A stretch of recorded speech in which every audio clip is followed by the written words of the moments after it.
just a short sequence of strikes, a Russian tank worth more than $3 million was locked in place by Ukrainian FPV drones in open terrain and hit until it was forced to abandon its position. But that strike was not the end. It was only the first sign that Ukraine is expanding pressure in a much broader way, as Russian forces are being hunted from the moment they approach the front line. Infantry groups and vehicles around Lyman are repeatedly tracked and chased, and key systems such as radar, air defense, and reconnaissance UAVs in the rear are also being pulled into the same cycle of attack. What is now emerging is no longer just the destruction of an expensive tank.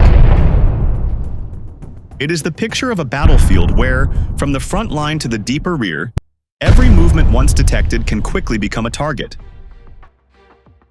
So what exactly happened to that $3 million Russian tank in the open ground? And why does a single target trapped in the open begin to reveal a much more dangerous logic shaping this battlefield? Stay with Military Force to find out.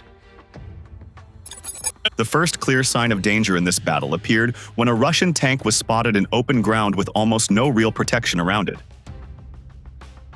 In earlier wars, armor caught in such a place could still rely on speed, distance, or supporting fire to regain control.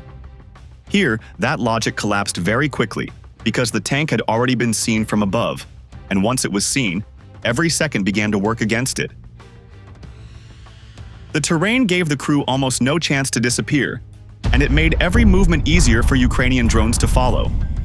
That was the real problem from the start. The tank was not treated as a target for one strike and then ignored. Instead, it was held under repeated pressure as attack drones returned again and again to keep it trapped in the same dangerous space. Each new pass reduced the crew's options and increased the chance that the vehicle would be left exposed longer. A tank that cannot move freely, cannot choose its direction, and cannot break contact at the right moment is already losing much of its battlefield value, even before the final disabling hit arrives. From that moment, the crew was no longer shaping the fight. It was reacting inside a trap that had already been built around it. The crew tried to respond after the first hits landed. The tank still attempted to react and then tried to move, which shows that it was not destroyed at once. But that did not mean it had recovered the initiative. It meant the crew was making decisions under continuous pressure while being watched from above and attacked in sequence.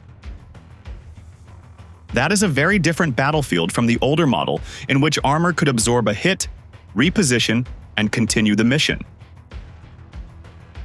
The situation became even worse when another vehicle carrying infantry moved forward to support the trapped tank. That effort turned one exposed target into a larger cluster of targets. As the support vehicle came in, it was struck as well, and the attempt to stabilize the situation only deepened the failure. Instead of restoring control, the rescue effort widened the crisis and created another moment of vulnerability in the same open zone. By the end, the tank could no longer hold its position, and the crew and nearby infantry were forced to pull back. That outcome points to something larger than the loss of one expensive machine. It shows how open terrain, constant aerial surveillance, and repeated drone pressure can strip away the advantages that heavy armor is supposed to provide. From there, a larger pattern starts to appear, because the threat on this battlefield begins before a full clash even takes shape. The second layer of danger appears even before Russian troops fully enter the fight, because the approach to the line is now under watch from above. What used to be a short stage between movement and combat has become a vulnerable period. Ukrainian drone teams are not waiting for Russian units to settle into firing positions before acting. They are observing roads, tracks, and entry points near the battle area, then striking during the moment when troops are least prepared to respond. This changes the meaning of deployment. Reaching the edge of combat no longer means a unit has arrived safely. It may simply mean the unit has entered the most exposed minutes of the mission. That shift matters because deployment depends on timing, orientation, and coordination.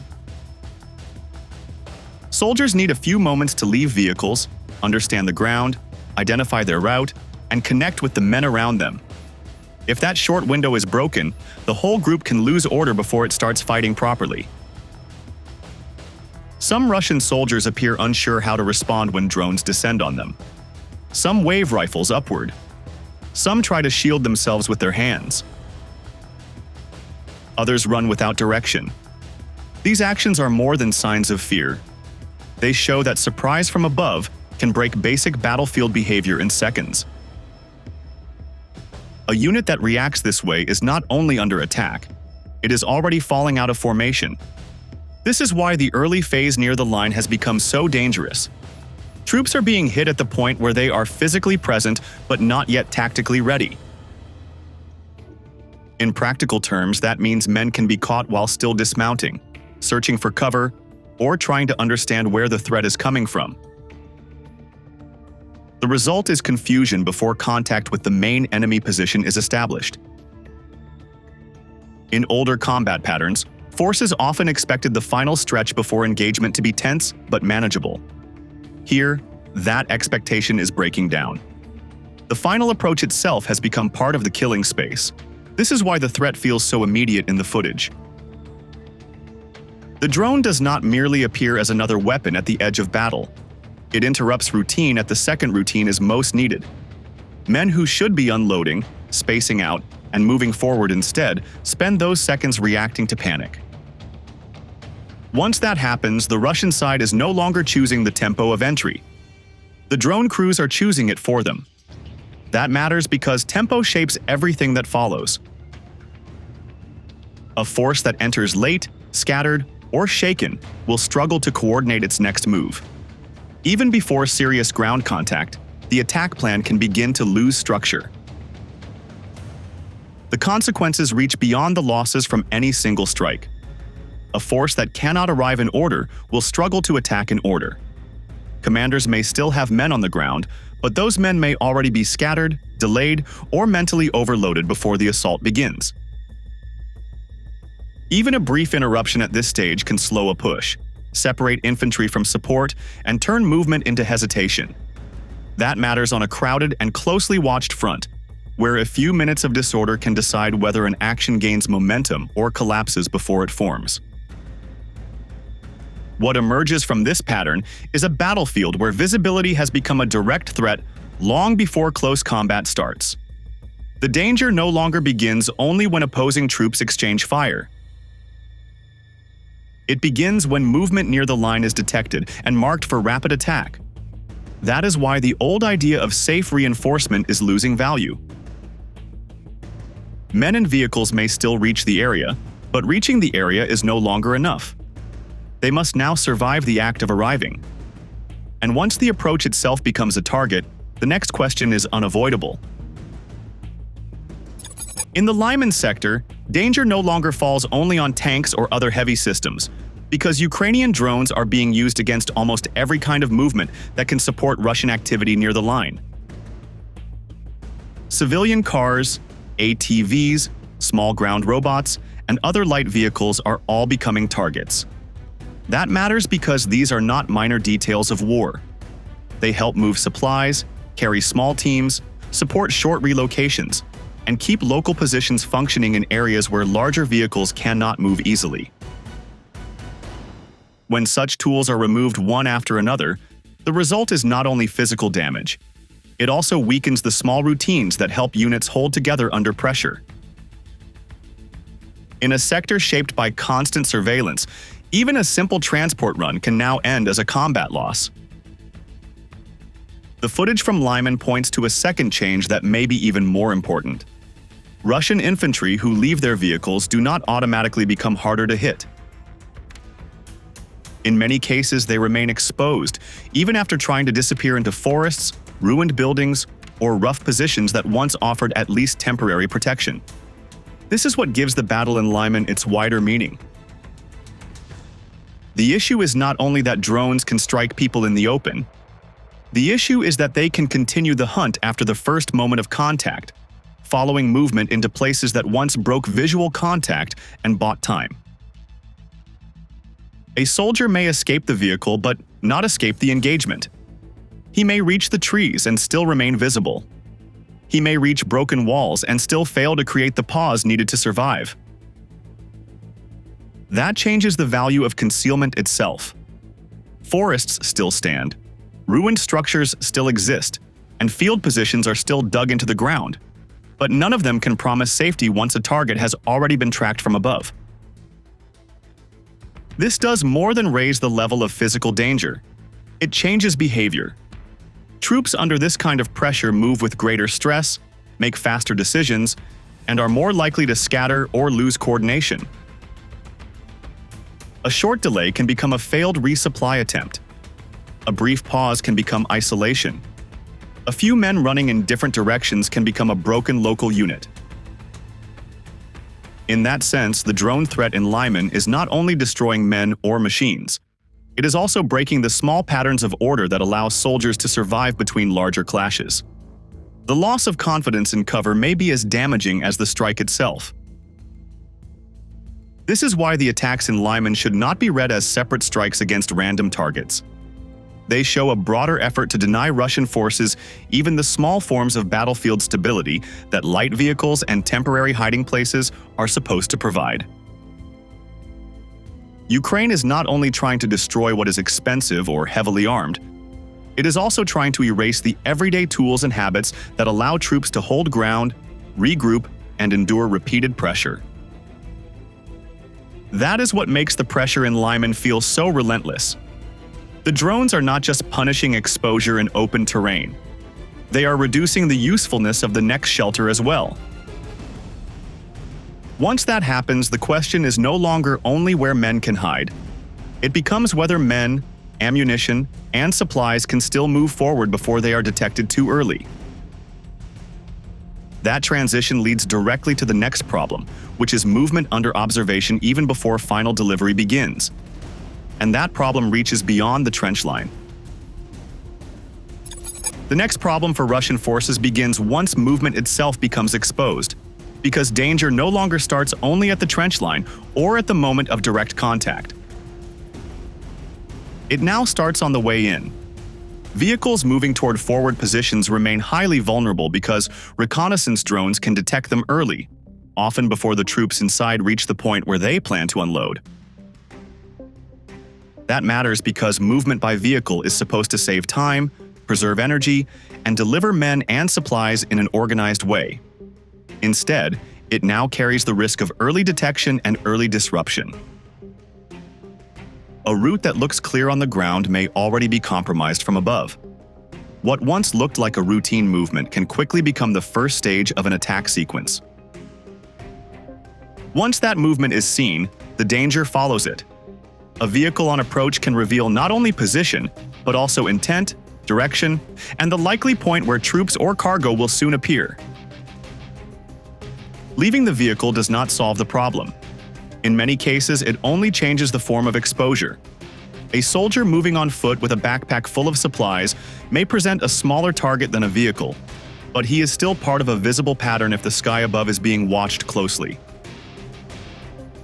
Crossing open ground, moving between tree lines, or trying to reach a trench by short bursts of movement all become more dangerous once reconnaissance drones are already overhead. The issue is not simply that drones can see movement. The issue is that observation now feeds attack very quickly. Coordinates can be passed in a short span of time, and that sharply reduces the target's ability to react or disappear before a strike begins. The danger zone is no longer fixed at one obvious point on the map. It moves with the unit. It forms around the path of travel itself. That makes even short movements feel exposed, because the time between detection and attack is often too short for recovery. This creates a different kind of pressure from older battlefield models. In the past, a unit might think in terms of reaching the line first and dealing with combat second. Now the act of carrying ammunition, water, food, or replacement personnel forward can become part of combat from the start. That has serious consequences for endurance. If short resupply runs become unreliable, then frontline troops do not only face enemy fire, They also face delay, shortage, and uncertainty. That weakens local positions even when no major assault is underway. A trench may still hold men, but if the path to that trench is repeatedly watched and threatened, its staying power begins to fall. This pressure extends beyond the moment of attack. It reaches into the whole cycle that keeps a unit functioning. Men must arrive. Supplies must arrive. Small reinforcements must arrive. If all of them can be fixed as targets on the way, then combat power starts eroding before the next clash even begins. This means pressure is applied not only at the point of contact, but along the entire chain that sustains presence near the front. And once even these short routes become dangerous, the logic of the battlefield widens again, because the hunt no longer stops near the trenches. It begins stretching deeper behind them. Crimea offers a sharp reminder that Ukraine is still looking well beyond the active line of contact and still searching for targets that matter at the level of the wider war. Reports that a long-range radar site there was detected and struck point to a pattern that is more important than one isolated attack. This is not simply about reaching deep into occupied territory. It is about finding the systems that help Russia watch the sky, issue warning, and organize a response before a threat gets close. A long-range radar matters because it supports far more than one local unit or one narrow sector. It helps form the larger air picture, supports early warning, and gives commanders more time to judge what is coming from a distance. When that kind of system is damaged, the effect is not limited to one piece of hardware. The deeper impact can spread across the network that depends on accurate detection and timely information. That is why a strike like this matters, even if no frontline position changes hands on the same day. A radar hit in Crimea may look less dramatic than an armored vehicle exploding near a trench, but its military meaning can be much larger. It can weaken confidence, create blind spots, and force Russia to spend more effort protecting assets that were once assumed to be secure. This also widens the story from ground combat to system-level pressure. Ukraine is not only chasing troops, transport, and supply movement near contested sectors. It is also trying to hit the eyes of the defensive structure behind them. That matters because armies do not function through firepower alone. They depend on awareness, timing, coordination, and the ability to spot danger early enough to act. Once that chain starts to thin, the rest of the structure becomes easier to pressure, even if the first damage looks limited. It also creates difficult choices for Russia. Commanders may have to move radar assets, improve concealment, disperse support systems, or accept weaker coverage elsewhere. Every option carries a cost. The broader message is clear. If a high-value radar in Crimea can still be found and attacked, then rear area safety is narrowing. What once looked like protected depth is now being pulled into the same pressure cycle as roads, vehicles, and positions nearer the front. Once those rear surveillance layers are exposed, the larger pattern becomes visible. Ukraine is not just destroying separate targets. It is gradually thinning Russia's wider detection and response network. In practical terms, that means pressure is no longer falling only on the units that fight at the front. It is also falling on the systems that help those units survive, react, and maintain a sense of control across the battle space. That shift makes the conflict look less local, less linear, and more like a contest over vision, warning, and decision time. That is why strikes in Crimea resonate beyond the peninsula itself. What is becoming visible now is not simply a string of accurate drone strikes, but the rise of a more complete combat system that links detection, decision, and attack into one fast cycle. That is why targets such as Buk air defense systems, surveillance UAVs, and radar assets carry such weight. When they are hit, the damage extends far beyond the loss of costly hardware. Russia loses part of its ability to observe the battlefield and part of its ability to respond once danger appears. Those two losses together are far more serious than either one on its own. A Buk system matters because it helps shield troops and key positions from aerial threats. A reconnaissance UAV matters because it expands vision over the battlefield and helps track movement that troops on the ground may fail to see in time. When both assets come under pressure, the shield grows thinner and the picture grows weaker at the same moment. That creates a dangerous imbalance for any force trying to hold ground while exposed to constant surveillance and sudden attack. What stands out even more is the coordination behind these operations. One unit identifies a target, sends the information quickly, and another unit launches the strike with very little delay. The real strength of this model is not only the drone itself, but the speed with which information becomes action. Once a target is seen, the gap before impact becomes much shorter. That leaves less time for movement, concealment, or escape. It also means survival depends less on armor alone and more on whether a unit has already been detected. This pressure does not appear in one brief burst. It returns over several days across both frontline sectors and rear areas close to the fighting. That continuity matters because it wears down more than equipment. It also weakens routine, confidence, and the ability to keep a stable combat rhythm. Seen together, these pieces reveal something larger than a few effective strikes. They point to a deeper change in modern war, where success depends less on mass alone and more on how fast a force can detect, relay, and strike before the other side regains balance and restores control. The conclusion emerging from these events is larger than the loss of any single vehicle, squad, or radar site. The battlefield is changing from a place of direct collision into a space where almost every movement can be detected, tracked, and attacked before it becomes effective. A tank crossing open ground, troops arriving at the front, soldiers hiding in tree lines, a man carrying supplies on foot, and even a radar site in Crimea are now drawn into the same operational logic. The side that sees first, shares information faster, and strikes without delay gains the real advantage. That shift is making old assumptions far less reliable. Concealment is weaker, reinforcement is riskier, and holding ground is harder when exposure can quickly lead to destruction. So the central question is no longer only how many assets Russia is losing. It is whether Russia can still preserve mobility, cover, and coordinated response as one functioning system. Stay informed with clear, fact-based analysis of modern conflict and global security. Subscribe to Military Force for deeper insight into how wars are fought, how strategies evolve, and why understanding them matters. Because the more clearly war is understood, the stronger the case for peace becomes.